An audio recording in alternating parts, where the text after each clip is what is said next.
네, 이달의 달달한 10분으로 함께하겠습니다. 지금 시점에서 어떻게 고득점 노려볼 수 있을지 우리 이달의 전문위원 함께 해보도록 하겠습니다. 안녕하세요, 위원님. 네, 안녕하세요. 네, 오늘 시장 정말 좋습니다. 말 그대로의 불금 같은 하루인데요. 현재 시장에서 어떻게 또 시장 포인트 잡아볼 수 있을지 오늘장 포인트 열어보도록 하겠습니다. 꺾이는 고용과 IMF의 경고라고 이렇게 포인트 잡아주셨는데요. 위원님 어떻게 해석을 해봐야 될까요? 일단 오늘장에선 정말 빨간불 켜주고 있어서 긍정적인 신호로 해석을 해봐야 될까요? 네.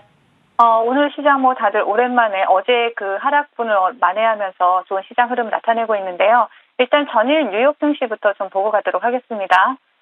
전일 뉴욕 증시는 부활절 휴장과 또 휴장임에도 불구하고 발표되는 이러한 비농업 고용지표 발표를 앞두고 숨죽여 있는 모습이었습니다. 신규 실업수당 청구 건수는 22.8만 명으로 전달 대비 하락하긴 했지만요. 시장 예상치를 상회를 했고요. 그리고 계속 실업수당 청구 건수는 182만 명으로 21년 12월 이후에 최대치를 기록을 했습니다. 자, 그동안 신규 실업수당 청구 건수가 20만 명 미만으로 강했던 이유가 노동부의 통계 기준 변경으로 인한 것으로 나타났습니다. 만약에 기존 방법대로 통계를 냈다라면 신규 실업수당 청구 건수는 이미 지난 2월부터 20만 명이 넘었다라는 이런 사실이 드러났죠. 또한 챌린저 그레이 앤 크리스마스의 감원 보고서에서는요. 3월 감원 규모가 총 8만 9천 명으로 전달 대비 15%가 증가를 했고요. 전년 대비로 봤을 때 319%가 증가한 것으로 나타나면서 2008년 금융위기 때보다 그 증가폭이 상당히 큰 것으로 조사가 됐습니다. 자, 고용지표 중에 가장 중요한 노동부의 비농업 고용지표 발표와 또 이런 휴장을 앞두고 장 초반 차익 실현 매물이 출회를 했지만 기술주 위주로 반등에 성공하는 모습이었고요. 뉴욕 증시는 소폭 상승 마감을 했습니다. 채권 금리나 달러 인덱스, 유가와 같은 이러한 통화 정책의 직접적인 영향을 받는 이러한 지표들은 별다른 변동 없이 마감하는 모습이었고요.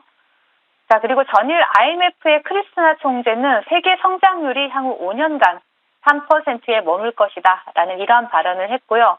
또 그중에 절반을 중국과 인도가 차지할 것이고 선진국의 90%는 올해 경제활동이 둔화될 것이다 이렇게 전망을 했습니다. 자, 팬데믹 이전 10년간 세계 연평균 성장률은요 3.8%로 IMF 전망은 1990년 이후 최저 성장률입니다. 네, 참고하시면 될 것 같고요. 국내 지수 상황 살펴보겠습니다.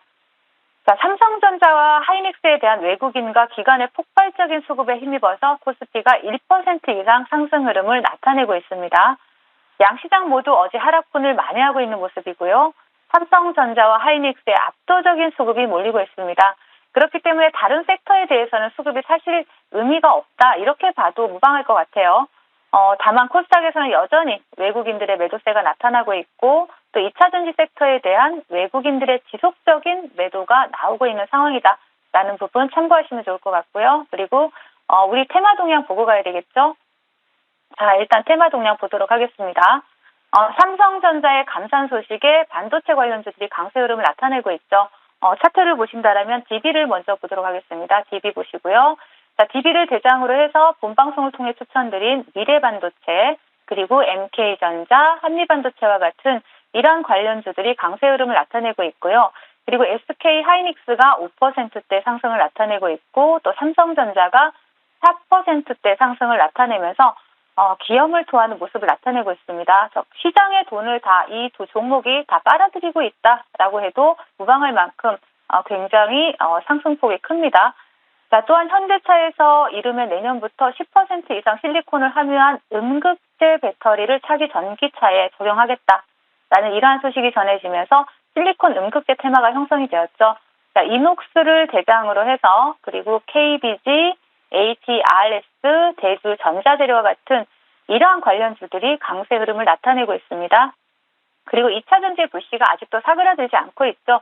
코스모학이라든지 세로닉스와 같은 일부 2차전지 관련주들이 여전히 강세 흐름을 나타내고 있고요. 우리가 보통 시장이 좋지 못할 때 움직이는 테마가 있습니다. 혹시 알고 계십니까? 바로 동전주 테마인데요. 오늘 동전주들이 대거 테마를 형성을 했습니다. 자, 한국유전, 그리고 오가닉 코스메틱, 그리고 나노캠텍 이렇게 동전주들이 대규모 상한가에 안착한 모습이 나타나고 있고요. 그리고 그 뒤를 따라서 스킨앤스킨, 펑션그룹, AB프로 바이오와 같은 이런 후발주들이 또 강한 흐름을 나타내고 있습니다.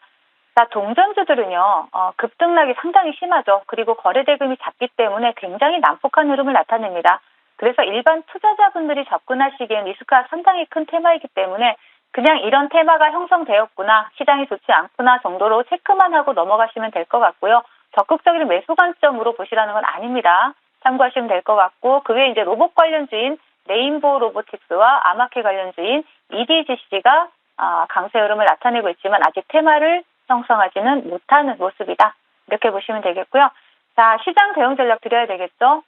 미국 국가경제연구국 NBER에서 경기 침체를 판정하는 세 가지 대분류가 생산, 소비, 고용이죠. 그중 생산에서 1개 항목, 소비에서 2개 항목, 그리고 고용에서 3개 항목을 평가하게 되는데요. 마지막까지 버티던 고용에 이제 급이 가기 시작했다라는 부분 주목해야 됩니다. 자, 연착륙이든 경착륙이든 아무튼 세계 경제는 착륙을 향해서 한 발 한 발 다가가고 있다라는 거죠. 착륙할 때는 반드시 뭐를 매야죠? 안전벨트를 매야 합니다.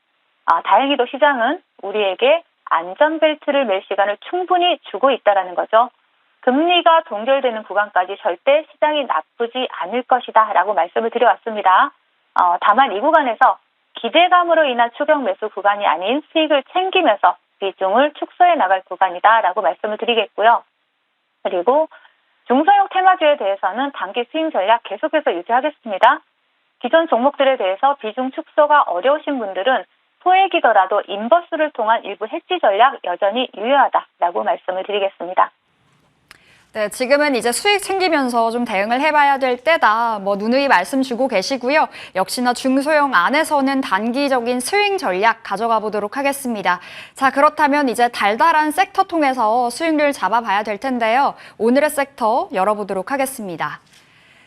자, 오늘 자동차 부품 관련해서 주셨네요. 최근 자동차주들 이번 주 들어서 성적이 꽤나 좋았는데요. 자동차 부품 어떤 모멘텀에 주목을 하고 계신 걸까요?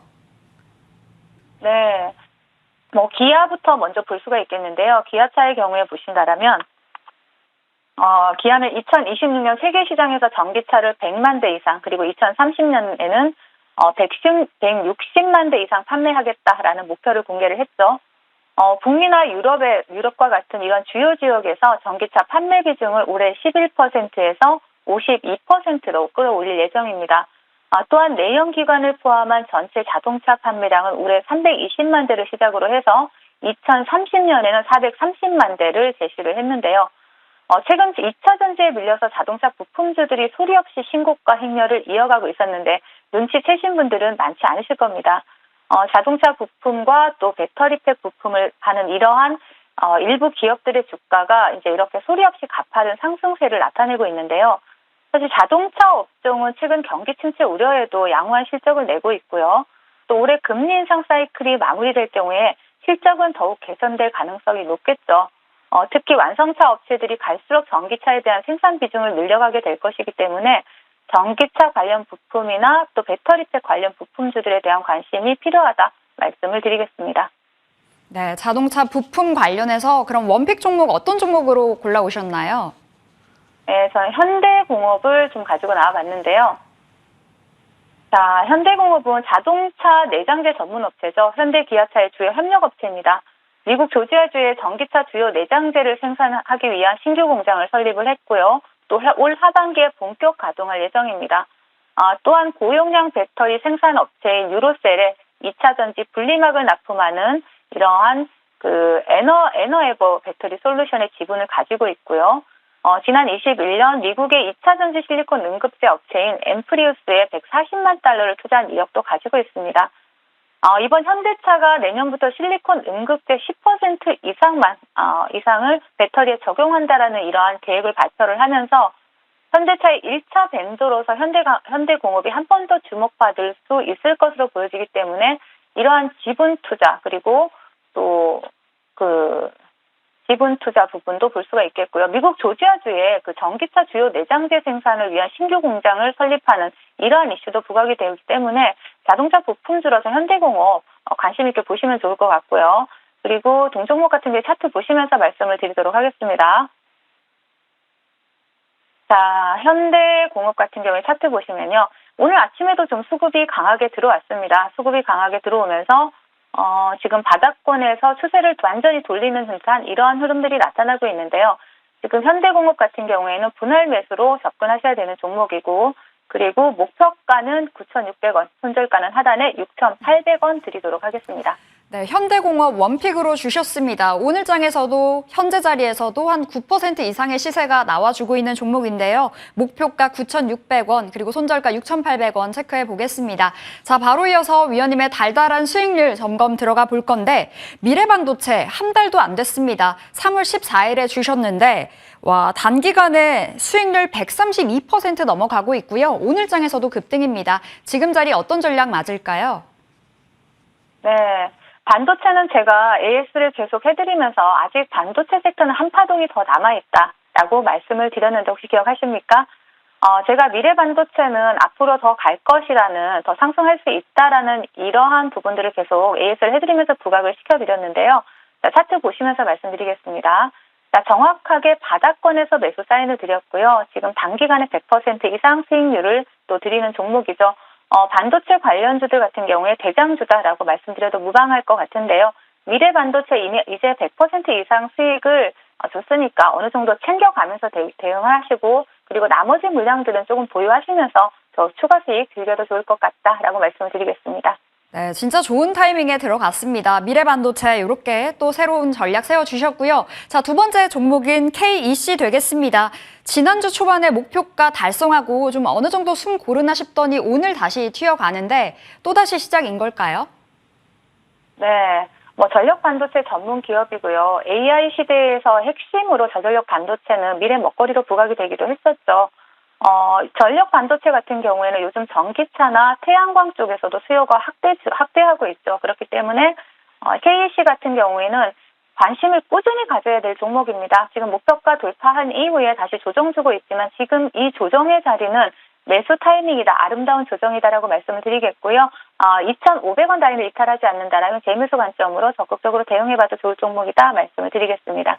네, 2,500원 이탈되는지 지지되는지 그 여부 좀 챙겨보셔야 되겠습니다. 이렇게 KEC까지 오늘 목표가 달성한 두 종목 AS 점검 들어가 봤네요. 자, 이렇게 달달한 10분 이달의 전문위원과 함께 했습니다. 말씀 고맙습니다.